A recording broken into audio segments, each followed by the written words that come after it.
don't know how powerful your voice is. They don't want to hear another legislator. They don't want to hear somebody else that's advocating. Sometimes they just want to hear that personal story. The only way to stop asbestos-related cancers is to ban it. About 40,000 Americans die every year of asbestos-caused diseases. So now I'd like to welcome James Williams Jr. I was trying to find the right adjectives to describe each of our speakers on this panel, and James, I chose inspiring for you. Thank you. You are truly inspiring. And the work that you do, really focused as a truly esteemed public health advocate, expert. He has brought so much to so many through the work he's doing currently as the Director of Federal Relations for the American Cancer Society Cancer Action Network, focused really on the importance of prevention and recognition so that we can learn and educate together. And then also serves as the Director of Federal Affairs for the Wayne State University for the past 11 years. So really, really, really excited to have him here with us. So please join me in welcoming James.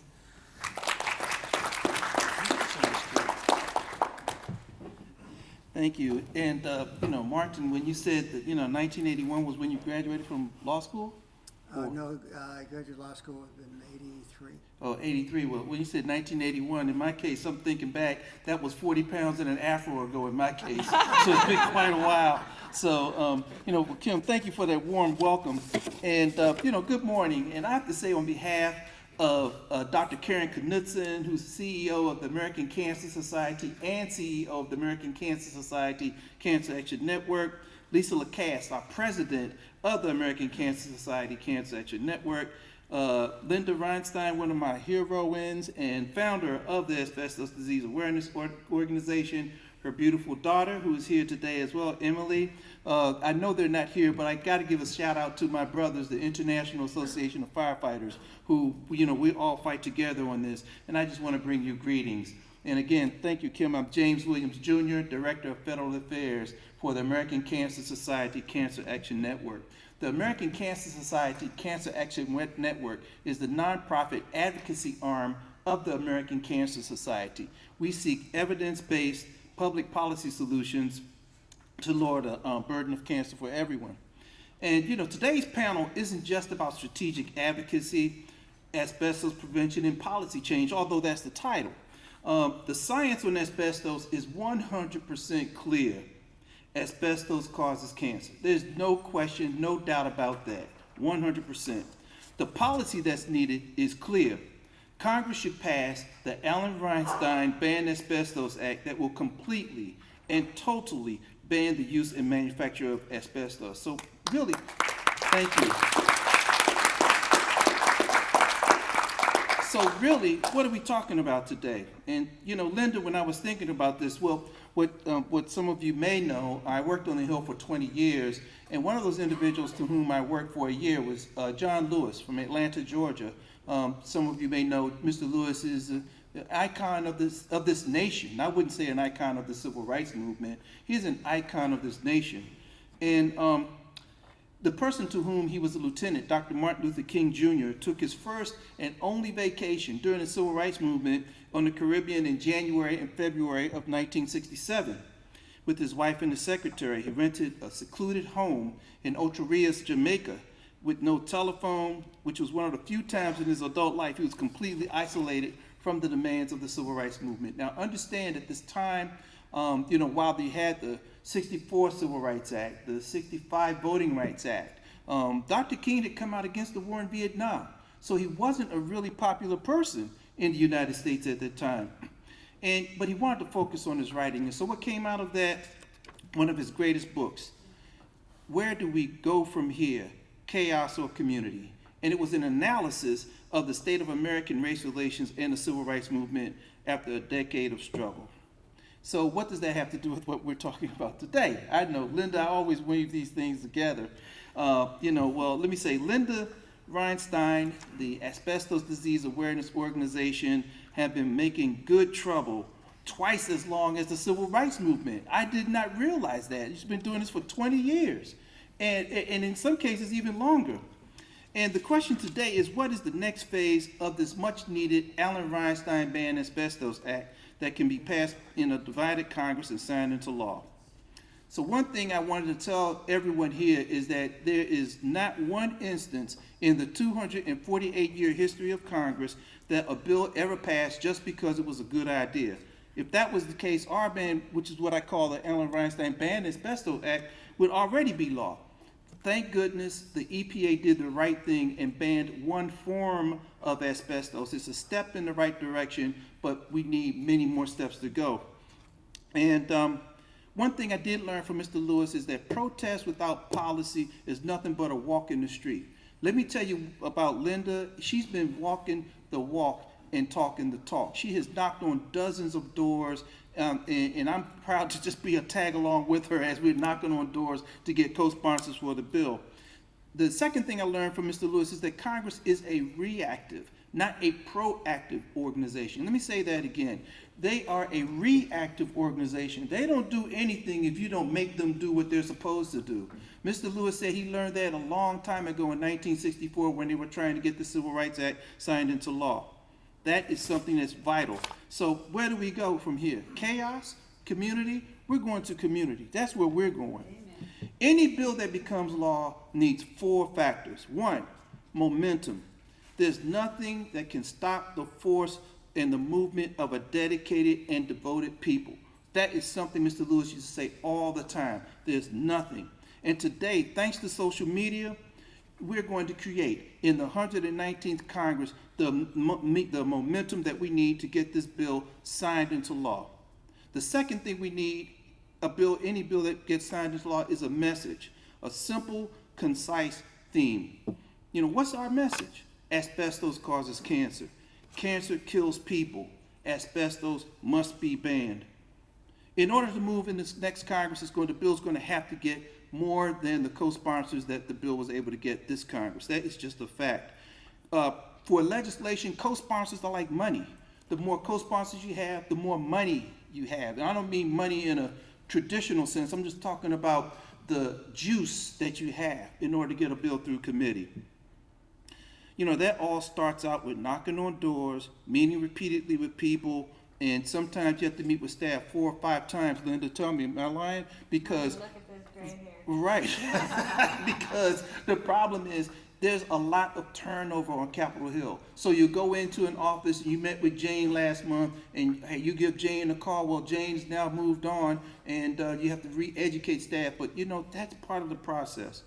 The third thing that you need is money. When I say money, I do in this case mean money, because the one thing I learned is education is power, but information costs money.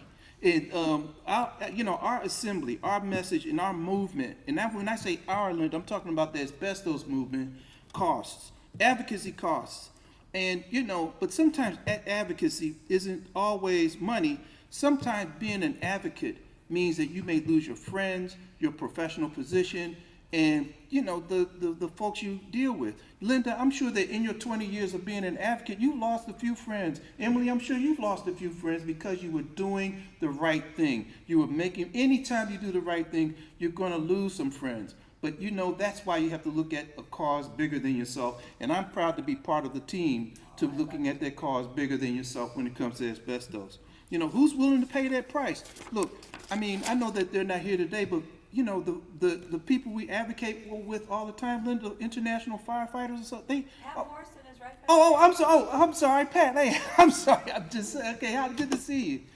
The firefighters, they fight for us every day. They're fighting for a cause bigger than themselves. My man Greg. When we were at the last year's conference, I said, look, Greg, if that building is burning down over there, you don't ask if they're black people or white people or LGBTQ. You just say that building's burning down, and I'm going in there to save their lives. That's what the International Association of Firefighters do each and every day. And that's what we need to get this bill going. Mobilization, and I know I've mentioned her name maybe a couple times, but, thank God for Linda Reinstein. We're here today because when her husband, yeah, come on.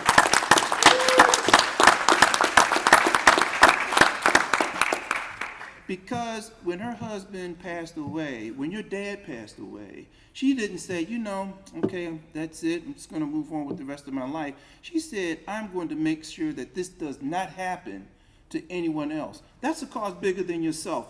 You know, and I mean, that's what we have. And when you mobilize, that's why we're here today. Someone had to mobilize all of us to come here to make all the stuff that you don't see, the phone calls, the text messages, the emails.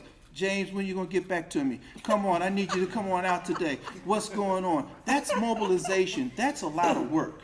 Any organization has a lot of work.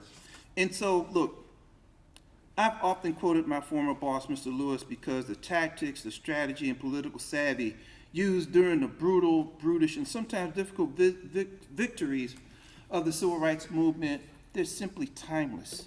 And, you know, we're going to get a new number on the Alan Reinstein bill today. Today it has, the House version has 31 co-sponsors, the Senate has 3.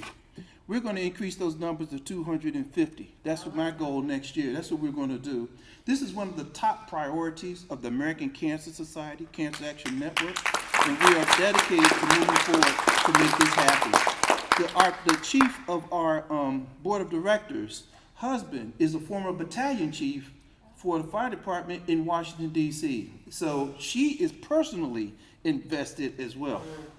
So let me end with this, and Mr. Lewis said this, and I know I've told Linda this many times, as we're pushing and fighting for this bill, which is going to become law at the end of the 119th Congress, you know, what we must never do, we must never become bitter. We must never become angry. And whatever we do, whenever we speak truth to power, it's never going to be easy, but we must always remain hopeful. We must always remain optimistic. This struggle is not a struggle of a day, a week, a month, or even a year. Linda, it's been for you 20 years? It's the struggle of a lifetime. There are going to be setbacks. There are going to be disappointments. But you know what? Because of this, all of us and those who are affected by asbestos are on their way to a better place. You know, we're on our way to passing this bill we're going to pass the bill in the 119th Congress. We're going to get it into law. Thousands of lives are going to be saved. And I know sometimes my colleagues at the American Cancer Society say, James, you're always pushing forward. You're always positive. Well, that's because what's the choice? Yeah. Really, what's the choice that we have? We have to be positive. We have to be hopeful. You know, you just can't just, oh, this is the end of it. No, there are people who have made strides with far less than what we have today. And thank goodness the good people here today are dedicated to making that happen. And you know what? I'm going to end my remarks right now by saying something that Linda, you know, Emily, you know, and my wife definitely know. Oh, I got to say, please, I am joined today by the beautiful Patrice, who completes my life. There she is, and she is. I'm so glad that she has taken time out of her busy schedule to come with me today. And not she hasn't come with me today. She comes with me today because as devoted and dedicated I am to this cause, she is as well. So I'm sure you'll see her at future events with the Asbestos Disease Awareness Organization. But I will end with this. In every email that I have sent ever since I have been chief of staff to Mr. Lewis, I end with this. Linda, what did I end my emails with? Keep the faith. Keep the faith. You have to always keep the faith. And thank you so much for taking the time to listen to me today. We're going to win. Thank you.